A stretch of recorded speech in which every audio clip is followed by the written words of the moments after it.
एक छोटे से गांव में शंकर नाम का एक गरीब आदमी रहता था।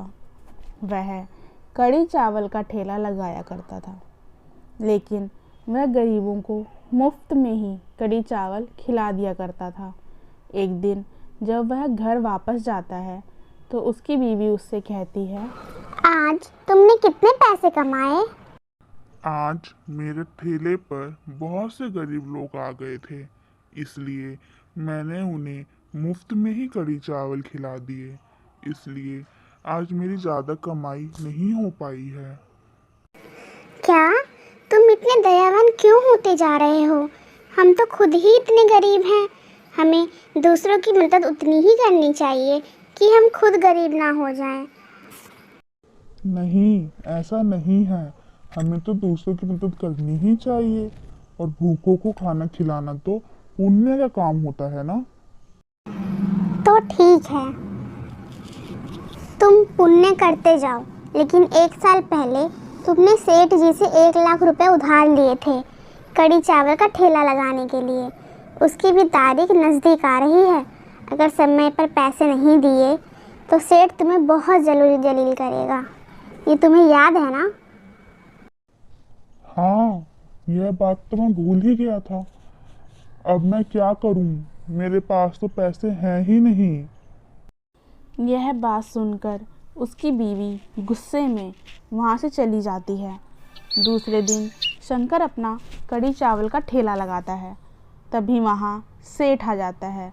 सेठ शंकर से कहता है, शंकर, मैंने तुम्हें पिछले साल 1 लाख रुपए दिए थे, और अब ब्याज मिलाकर मुझे पूरे 2 लाख रुपए वापस चाहिए। पर सेठ जी, इतना ज्यादा ब्याज? यह ब्याज तो बहुत ज्यादा है। हाँ, क्योंकि मैंने तुम्हें कहा था कि मुझे हर महीने 2,000 रुपए ब्याज के देते रहना, लेकिन तुमने मुझे एक भी महीने के पैसे नहीं दिए। इसलिए मुझे तो 2 लाख रुपए ही चाहिए, नहीं तो मैं तुम्हारा घर और ये ठेला दोनों छीन लूंगा तुमसे। हाँ, नहीं नहीं, ऐसा मत करो। यह तो मेरी रोजी रोटी है। आप यह ले लोगे तो फिर मैं कैसे जीऊंगा? मुझे कुछ नहीं पता। मुझे तो मेरे पैसे पूरे वापस चाहिए। तुम्हें एक दिन की मोहलत देता हूँ। एक दिन में मुझे 2 लाख रुपए चाहिए। आपको तो पता ही है, मैं बहुत गरीब हूँ। मैं एक दिन में 2 लाख रुपए कैसे जमा कर पाऊंगा? आप मुझे थोड़े दिन की मोहलत और दे दीजिए। वो सब मुझे नहीं पता। मुझे कल ही पैसे चाहिए। जैसे मर्जी वैसे करो। इतना कहकर सेठ वहाँ से चला जाता है। और शाम होने के बाद शंकर घर जाता है और अपना ठेला एक पेड़ के नीचे खड़ा करता है और कहता हे है, भगवान, मैं तो तेरे लिए ही सभी लोगों को मुफ्त में खाना खिलाया करता था। मैंने तो सबकी भलाई का ही सोचा था, तो उसके बदले मुझे यह सब क्या देखना पड़ रहा है? अगर मैं एक दिन में पैसे नहीं जमा कर पाया तो सेठ मेरा घर और मेरा ठेला सब ले लेगा, और सारे गांव वालों के सामने जलील भी कर देगा। मुझे अब बस तुझ पर ही भरोसा है। मैं तुम्हें कब से कहती थी कि मुफ्त में खाना बांटना बंद करो, लेकिन तुमने मेरी एक बात ना मानी। अब देखो, तुम पैसे जमा नहीं कर पा रहे हो। अब तो सेठ हमारा घर और ठेला सब ले लेगा। अब हम कैसे जिएंगे? क्या करेंगे हम? जाने दो, जो भी होगा देखा जाएगा। मैं ठेला लेकर जा रहा हूँ। शंकर अपना ठेला लेकर लगाता है। तभी वहाँ पर एक बुढ़िया आती है और कहती है, बेटा, हमने सुना है कि तुम भूखे और गरीब लोगों को मुफ्त में खाना खिलाते हो। मैं बहुत गरीब हूँ और भूखी भी हूँ। क्या तुम मुझे पेट भरकर खाना खिलाओगे? ठीक है, आपको जितना खाना खाना है आप खा लीजिए। शंकर उस बुढ़िया को खाना देता है और देखते ही देखते वह बुढ़िया शंकर का सारा खाना सफाचट कर देती है।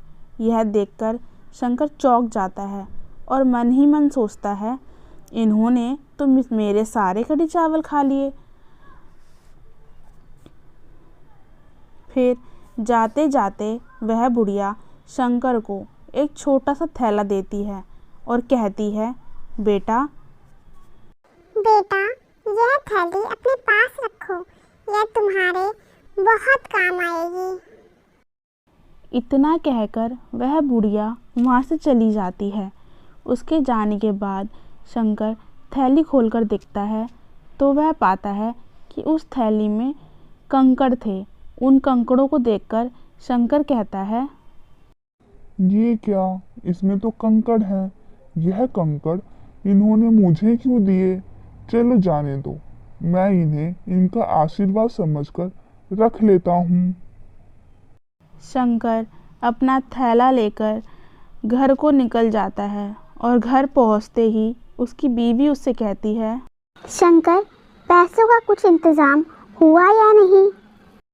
नहीं, पैसों का इंतजाम नहीं हुआ है। अब तो मेरे जलील होने का वक्त आ ही गया है। अब सेठ सारे गांव वालों के सामने मुझे जलील करेगा और मेरा घर भी छीन लेगा और मेरा थैला भी। ठीक है, जाने दो, जो होगा देखा जाएगा। पर शंकर, ये तुम्हारे हाथ में क्या है? मैंने एक बुढ़िया को मुफ्त में खाना खिलाया था, जिसकी वजह से उन्होंने मुझे यह दिया। उसकी बीवी बहुत उत्साहित हो जाती है और थैला खोलकर देखती है तो उसमें कंकड़ होते हैं और कहती है, शंकर, यह क्या? इसमें तो कंकड़ हैं। इन कंकड़ों का हम क्या करेंगे? कोई नहीं, जाने दो, उन्होंने कुछ तो दिया, आशीर्वाद समझकर रख लेते हैं। यह कहकर शंकर बहुत उदास हो जाता है। जब शंकर सुबह नींद से जागता है तो उसकी नज़र उस थैले पर पड़ती है। जैसे ही वह थैला अपने हाथों में लेता है, वह चौंक जाता है, क्योंकि उसे थैली में कंकड़ की जगह अब कीमती हीरे मिलते हैं। शंकर समझ जाता है कि वो बूढ़ा बूढ़ी भेष बदलकर उसकी मदद करने के लिए आए थे। शंकर जल्दी से शहर जाता है और एक हीरा बेचकर 2 लाख रुपए लेकर आता है और सेठ को दे देता है। और जब वह घर जाता है तभी बुढ़िया भी उसके घर आ जाती है और शंकर से कहती है, जब तुम पेड़ के नीचे खड़े होकर भगवान से बातें कर रहे थे, तभी मैंने तुम्हारी सारी बातें सुन ली थी और तुम्हारी मदद करने के लिए आ गई थी। और सुनो, इन हीरों को बेचने के बाद तुम्हारे पास बहुत पैसे आ जाएंगे, लेकिन अमीर बनने के बाद भी तुम अपना ये काम नहीं छोड़ना, इसे करते रहना। कौन सा काम? आप किस काम की बात कर रही हैं? गरीब और भूखे लोगों को खाना खिलाने का काम। यह काम तुम हमेशा करते रहना, इसे रोकना नहीं। इतना कहकर वह बुढ़िया गायब हो जाती है। अब शंकर एक नया घर ले लेता है और गांव में सबसे अमीर हो जाता है, लेकिन अभी भी वह कढ़ी चावल बेचता है और भूखे और गरीब लोगों को मुफ्त में ही खाना खिलाता है। और ऐसे ही वह बड़े आराम से अपनी ज़िंदगी गुजार देता है।